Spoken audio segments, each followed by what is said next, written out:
Hello दोस्तों, नमस्कार। स्वागत है आपका मेरे यूट्यूब चैनल में। मैं आपका मित्र रोम सिंह राजपूत। आज मैं आपको करेला की खेती के बारे में कुछ ज़रूरी जानकारी दे रहा हूँ। करेला की खेती जो कि 2 सीज़न में की जाती है। एक तो आपकी ये गर्मी के सीज़न में की जाती है, एक आपकी बरसात के सीज़न में की जाती है। तो जो गर्मी की सीज़न में की जाती है उसकी बुवाई हम फरवरी में या मार्च में उसकी बुवाई कर देते हैं, और जो बरसात के सीज़न में की जाती है उसकी बुवाई हम जून जुलाई में करते हैं। जून जुलाई में जिसकी बुवाई करते हैं वो हमारी अक्टूबर तक चलती है, और जो इसमें करते हैं फरवरी में मार्च में काटते हैं उसकी जो समय है वो आपका लगभग मई जून तक वो चलती है, उत्पादन आपको देती है। तो किसान साथियों, हम बात करते हैं करेला की खेती के बारे में, किस तरह से हम अपनी करेला की खेती को कर सकते हैं। तो करेला की खेती करने के लिए सबसे पहले हमारे लिए खेत का चयन करना होता है। तो सामान्यतः करेला की खेती करने के लिए हमारे लिए जो मिट्टी की आवश्यकता होती है वो हमारे लिए बलुई दोमट ज़्यादा कामयाब रहती है, और आपकी जो है अगर चिकनी मिट्टी भी है तो वहाँ भी हम कर सकते हैं कुछ सावधानियों को ध्यान में रखकर। सबसे पहले किसान भाइयों हम बात करते हैं बीज की मात्रा। तो बीज की मात्रा जो है किसान भाइयों, करेला की खेती करने के लिए हमको 2 से 3 किलोग्राम बीज प्रति एकड़ की आवश्यकता पड़ती है, जो कि हम सबसे पहले खेत की तैयारी करते हैं। खेत की तैयारी करने के साथ साथ हमें खेत की तैयारी में कुछ चीज़ों को ध्यान में रखना होता है, जैसे कि जो खेत की जब पूर्णतः तैयारी हो जाए तो हम उसकी अंतिम जुताई पे उसमें कंपोस्ट की मात्रा डालते हैं। कंपोस्ट हम सामान्यतः डाल सकते हैं 20 कुंटल प्रति बीघा के हिसाब से, यानी कि लगभग जो है 60 से 70 कुंटल हम प्रति एकड़ के हिसाब से डाल सकते हैं।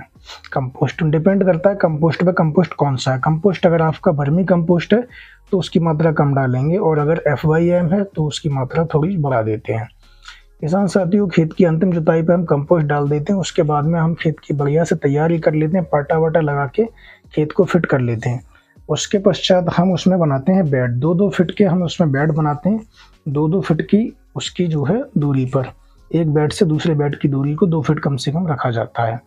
इस तरह से हम बेड बना लेते हैं, और बेड की जो ऊंचाई रखते हैं वो इस प्रकार से रखते हैं कि दोनों तरफ के लिए उसका ढलान बना रहे, जिससे कि अगर कभी वर्षा अधिक हो रही है, पानी खेत में भर रहा है, तो बेड के ऊपर पानी नहीं रहे। अब हम किसान भाइयों क्या करते हैं, बीज को बुवाई से पूर्व, बुवाई से 1 दिन पहले बीज के लिए हम पानी में भिगो लेते हैं, जिससे कि हमारा जो बीज है वो पूर्णतः फूल जाए। फूलने से ये होता है उसका अंकुरण जल्दी हो जाता है, और एक-एक स्थान पर हम लगभग 2-2, 3-3 बीज तक उसमें बोते हैं, जिससे ये होता है कि कोई बीज का जर्मिनेशन होता है, किसी बीज का अगर नहीं भी होता है तो हमारा जो गैप होता है वो भर जाता है। तो हमारे लिए इस तरह से बीज की बुवाई कर देनी होती है। बीज की बुवाई के पश्चात हम देखते हैं कि लगभग 1 सप्ताह में बीज का अंकुरण होना शुरू हो जाता है। तो बीज का जब अंकुरण होना शुरू हो जाता है, इस बीच में हमको ये ध्यान में रखना होता है कि हमको लगभग 15 दिन तक ड्रिप के माध्यम से उसमें सिंचाई देनी पड़ती है। अगर हमारे पास ड्रिप अवेलेबल नहीं है तो हम बाल्टी और मग्गे के सहारे उनमें पानी थोड़ा-थोड़ा उसमें डालते रहेंगे जहाँ-जहाँ हमने बीज बोया है, जिससे कि हमारे बीज में नमी प्रॉपर मिलती रहे और बीज का जर्मिनेशन हो जाए। इसके पश्चात हमको ये ध्यान में रखना है कि जब बीज का जर्मिनेशन हो जाएगा, बीज हमारा जब पौधे जब थोड़े बढ़ने लगेंगे तो लगभग 15 से 20 दिन बाद उसमें एक हमको हल्की सिंचाई करनी है। हल्की सिंचाई करने के पश्चात फिर हमें उसकी निराई गुड़ाई करनी होती है। निराई गुड़ाई करने से ये होता है कि निराई गुड़ाई अगर हम करेंगे तो उसमें जो खरपतवार आने वाले हैं वो खरपतवार ख़त्म हो जाएंगे, और हमारी जो फसल है वो अच्छे से ग्रोथ करेगी। तो किसान साथियों, इस तरीके से हम करेले की खेती की शुरुआत कर सकते हैं। अब बात करते हैं कि अगर मान लो फसल आपकी 15 से 20 दिन की हो जाती है तो उसकी जो बेल होती है वो कुछ हद तक फैलने लगती है। उस समय हमको ध्यान में ये रखना है कि उस समय कुछ हमारे लिए ज़रूरी पोषक तत्व हैं जो कि फसल को देने होते हैं। तो उस समय पे हम दे सकते हैं अपने खेत में यूरिया की मात्रा। यूरिया की मात्रा देने से ये होता है कि उस समय पे जब नाइट्रोजन पौधे के लिए मिलेगी तो उसकी जो ग्रोथ है वो ठीक-ठाक होने लगेगी, और जब उसकी ग्रोथ ठीक-ठाक होने लगेगी तो ज़ाहिर-सी बात है हमारा पौधा अच्छा होगा और हम अपने उत्पादन आगे को ज़्यादा ले सकते हैं। उसके पश्चात हम ये देखते हैं कि हमारा जो खेत है उसमें लगभग बेल फैलनी प्रारंभ हो गई है। तो हमको ये भी ध्यान में रखना है, क्योंकि इसकी जो बेल है वो फैल के चलती है, तो बेल के लिए हमारे लिए बेल को ज़मीन पे ना फैलाकर उसके लिए हमको ऊपर लेके जाना है। तो हमको जगह जगह बांस के डंडे लगाकर और उस पर हमको एक धागा से या सुतली से इंटरकनेक्टिंग कर देनी है, जिससे कि हमारी जो बेल है, इनकी जो करेलों की बेल है वो उस पर फैलने शुरू हो जाए, जिससे कि अगर बरसात अधिक भी होती है तो आपका करेला ऊपर रहेगा, बेल ऊपर रहेगी और वो आपका जो फल है वो बर्बाद नहीं होगा, उसमें किसी प्रकार के फंगस और वो नहीं लगेंगे, उसमें कोई बीमारी या गलन वगैरह नहीं लगेगी। तो हमको इस चीज़ का विशेष ध्यान रखना कि हमको इस तरीके से अपने खेत में कुछ ये ज़रूरी काम होते हैं वो करने होते हैं। अब बात करते हैं किसान साथियों सिंचाई के बारे में। सिंचाई चूँकि 15 दिन पर एक पहली सिंचाई करते हैं, उसके बाद में गर्मी के मौसम में हमारे लिए सिंचाई आवश्यकता अनुसार समय समय पर करते रहना चाहिए, क्योंकि जब इसमें फूल बनना प्रारंभ होता है उस समय पर खेत में नमी को बनाए रखना बहुत अति आवश्यक होता है। उस समय पर अगर नमी कम रहेगी तो हमारे खेत में उत्पादन बढ़िया नहीं होगा और फूल नहीं आएगा, तो हमारे खेत में फल नहीं आएंगे, फल नहीं आएंगे तो हमारा उत्पादन अपने आप ही डाउन हो जाएगा। इसके साथ साथ हमें ये भी ध्यान में रखना है कि अगर पानी ज़्यादा भर जाता है या बेमौसम बरसात हो जाती है या बरसात का पानी खेत में अधिक भर जाता है, तो हमको उसको पानी को खेत से बाहर निकालने के लिए भी उसका उचित प्रबंध पहले से ही करके रखना है, जिससे कि हमारे खेत में जल भराव की समस्या ना हो। क्योंकि किसान साथियों अगर जल भराव खेत में हो जाता है तो अंदर से पौधे की जो जड़ें होती हैं वो गलने लगती हैं, और जब जड़ें गलने लगती हैं तो पौधा अपने आप ही सूख जाता है। जब पौधा सूख जाता है तो सूखने के पश्चात पौधा खत्म हो जाता है, फिर उसको जीवित करने का कोई भी चारा नहीं बचता है। ऐसी स्थिति में हमको ये विशेष ध्यान रखना है कि हमारे लिए खेत में जल निकास की उचित प्रबंध पहले से ही करके रखना है। अब बात करते हैं किसान साथियों कि फसल में आपकी किन किन विशेषताओं का, किन किन सावधानियों का ध्यान में रखना आवश्यक होता है।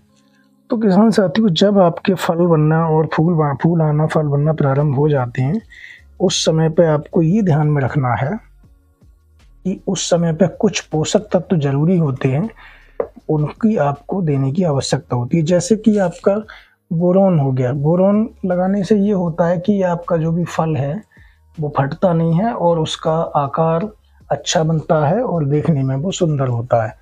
तो बोरोन आप किसी भी कंपनी का ले सकते हैं। बोरोन के लिए आप 3 ग्राम प्रति लीटर पानी के हिसाब से घोलकर उसका स्प्रे कर सकते हैं।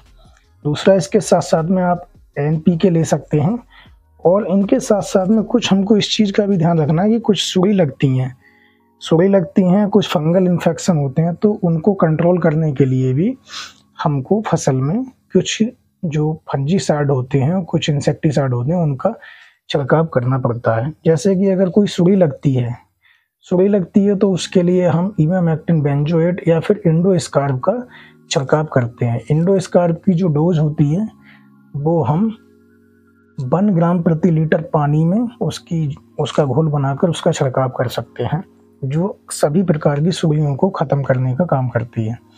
उसके साथ साथ अगर कोई माहू या मच्छर जैसी समस्या खेत में है या कोई वाइट फ्लाई वाली समस्या है, तो हम अपने खेत में थायोमिथॉक्सन का उसमें छिड़काव कर सकते हैं। थायोमिथॉक्सन जो है वो आपका लगभग 1 ग्राम प्रति लीटर पानी में उसका हम घोल बनाकर छिड़काव करते हैं, तो वो हमारी फसल से होने वाले मच्छर और भुनका के लिए कंट्रोल करती है, क्योंकि जो लीफ कर्ल बनता है वो सकिंग पेस्ट के जरिए ही बनता है।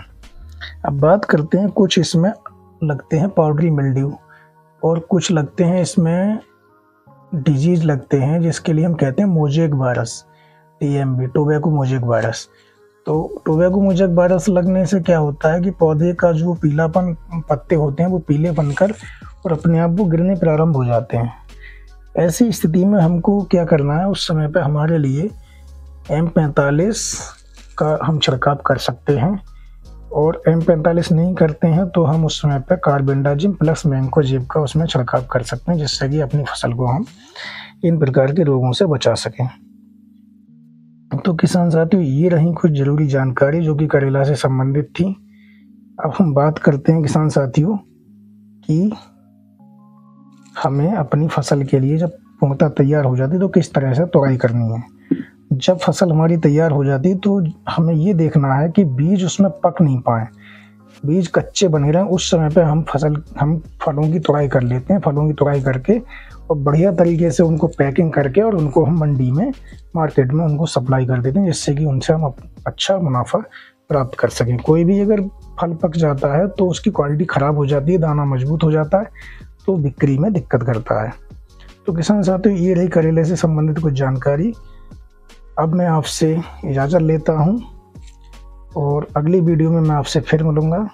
अगर किसान साथियों जानकारी आपको अच्छी लगी हो, चैनल को सब्सक्राइब करें, बेल आइकन को प्रेस करें और वीडियो को इसी प्रकार से देखते रहें। हम आपसे इजाज़त लेते हैं। नमस्कार, जय हिंद, वंदे मातरम।